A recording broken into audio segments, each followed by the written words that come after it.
Dear friends, title पढ़ के आपने जाना होगा कि मैं किस बारे में बात करने जा रही हूँ। फ्रेंड्स, आप लोगों को मेरे क्राफ्ट की वीडियो काफ़ी पसंद आ रहे हैं, मैंने देखा था, जो मैं बीच बीच में क्राफ्ट के डाल देती हूँ। लेकिन जो मेरे इन्फॉर्मेटिव वीडियो हैं वो भी आप लोगों को ज़रूर पसंद आएंगे, और अगर आपके कोई सजेशन है तो मुझे कमेंट बॉक्स में लिखकर ज़रूर बताइए। तो मैं बात करने जा रही हूँ संभाजी महाराज की। धीरज धर्म मित्र अरुनारी, आपद काल परखिए चारी। रामचरितमानस की ये चौपाई थी जिसमें ये लिखा था कि धैर्य की, धर्म की, मित्र की और जीवन साथी की परख तब होती है जब बुरा समय आता है। धर्मपरायणता का जीता जागता उदाहरण संभाजी महाराज हैं। उनका राष्ट्र प्रेम, उनका धर्म के प्रति जो प्रेम है, उसकी कोई बराबरी नहीं कर सकता। इसे हम आगे चलकर जानेंगे। संभाजी महाराज का जन्म 14 मई 1657 को हुआ था। पुरंदर के किले में हुआ था। इनकी माँ का नाम था सईबाई और पिताजी तो थे ही शिवाजी राजे। इनका जो बचपन था वो बहुत ही दुख से, कष्ट से बीता था। क्यों? क्योंकि सिर्फ 2.5 साल की उम्र में इनकी माँ का देहांत हो गया था। माँ के जाने के बाद इनकी दादी जीजाबाई ने इनको पाला था। उन्होंने सिर्फ इन्हें प्यार दुलार ही नहीं दिया, बल्कि जो गुण उन्होंने शिवाजी राजे में भरे, राष्ट्र प्रेम, हिंदुत्व के प्रति समर्पण, धर्मपरायणता, स्वराज का महत्व, आदर्श जीवन मूल्यों के लिए कौन से गुण होने चाहिए, ये सारी बातें इन्होंने अपने पोते में भी डाली। इसके अलावा इनके बारे में एक किस्सा तो ऐसा है जिसे सुन के हम लोग भी सोच में पड़ जाएंगे कि क्या ऐसा सच में हो सकता है। महज 9 साल की उम्र में संभाजी को उनके पिताजी द्वारा पुरंदर की संधि के अनुपालन की गारंटी देने के लिए मुगल साम्राज्य के राजनैतिक बंधक के रूप में ले लिया गया था। बाद में पिता के साथ आगरा गए ये, जहां दोनों को औरंगजेब ने नज़रबंद कर दिया। लेकिन दोनों पिता पुत्र वहां से किसी तरह भाग निकले और इन्हें सुरक्षित अपने राज्य पहुंचना था, जो बहुत लंबा सफ़र था। कहीं पिता पुत्र दोनों को साथ में देख के किसी को शक ना हो जाए, कोई कहीं ये पकड़े ना जाएं। तो इसके लिए संभाजी महाराज को अलग से पिताजी ने जाने के लिए कहा। वो 9 साल का बच्चा घोड़े पे बैठा और कई दिनों का लंबा सफ़र उसने खुद अकेले तय किया। संभाजी इतने मेधावी थे कि जिस उम्र में बच्चे भाषाओं को बोलना और लिखना सीखते हैं, इन्होंने ग्रंथ लिख डाले, इन्होंने शास्त्र लिख डाले। 13 साल की उम्र में इन्होंने 13 अलग अलग भाषाओं में महारत हासिल कर ली। संस्कृत, हिंदी, मराठा, इसी तरह की 13 भाषाओं में इन्होंने महारत हासिल कर ली।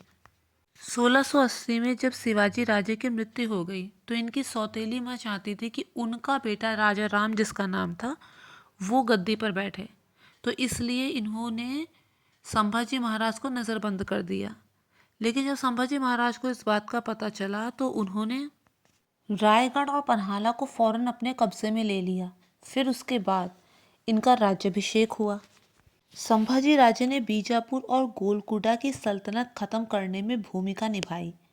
इसके अलावा इनकी बहादुरी और इनके ज्ञान के कारण पूरे भारत में सिर्फ इन्हीं का ढंका था।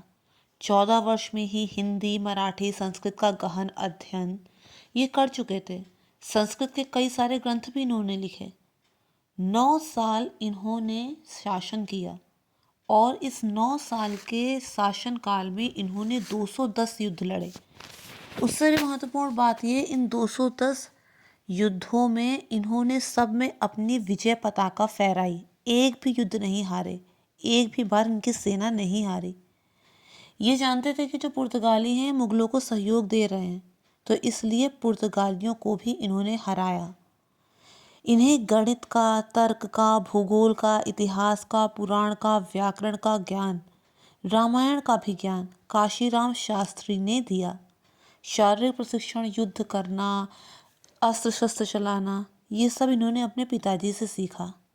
जब ये 16 साल के थे तभी इन्होंने अपना पहला युद्ध लड़ा था कर्नाटक में, और गोवा में सफल अभियानों का इन्होंने नेतृत्व भी किया। इनका येशुबाई से विवाह हुआ और ये एक राजनीतिक गठबंधन था, क्योंकि इसके बाद इन्हें कोंकणा में आधिपत्य मिल गया। 20 जुलाई 1680 को ये दूसरे छत्रपति बने जब इनका राज्याभिषेक हुआ था। ये हिंदू धर्म के रक्षक थे और इसके अलावा बुरहानपुर पर इन्होंने हमला किया छत्रपति बनने के तुरंत बाद। वहाँ मुगलों का खजाना लूट लिया, जिससे मराठा और भी ज़्यादा शक्तिशाली बने। मैसूर अभियान इन्होंने चलाया, उसमें भी विजय मिली। दक्षिण भारत में मराठाओं की स्थिति को उन्होंने और भी ज़्यादा मजबूत कर दिया। हिंदू पुनर्निर्माण समिति इन्होंने स्थापित की, जिसका उद्देश्य ये था कि जितने भी हिंदुओं को जबरन मुसलमान बनाया है औरंगजेब के द्वारा, उन्हें वापस से हिंदू बनाया जाए। मुगलों को पूरी तरह से ख़त्म करने के लिए और औरंगजेब पर विजय पाने के लिए इन्होंने एक योजना बनाई, जिसके लिए गुप्त बैठक हुई। उसमें राजा राम भी थे और इनके जो विश्वस्त मंत्री थे वो थे।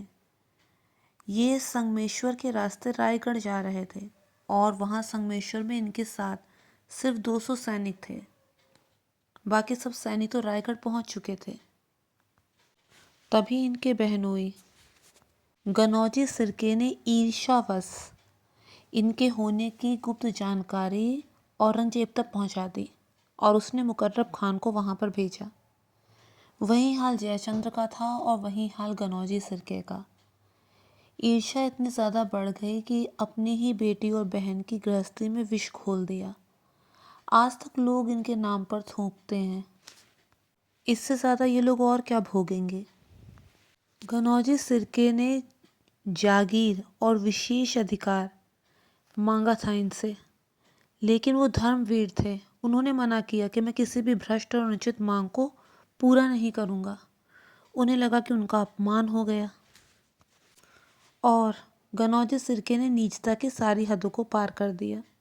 यहाँ तक कि वो गुप्त रास्ता जो जल्दी से संगमेश्वर तक पहुँचा दे, जो सिर्फ मराठाओं को पता था, वो गुप्त रास्ता इन्होंने बता दिया औरंगजेब तक।